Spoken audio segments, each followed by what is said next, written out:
بسم الله الرحمن الرحيم القارعة ما القارعة وما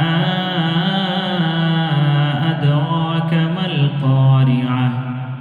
يوم يكون الناس كالفراش المبثوث وتكون الجبال كالعهن المنفوش فأما من ثقلت موازينه فهو في عيشة راضية وأما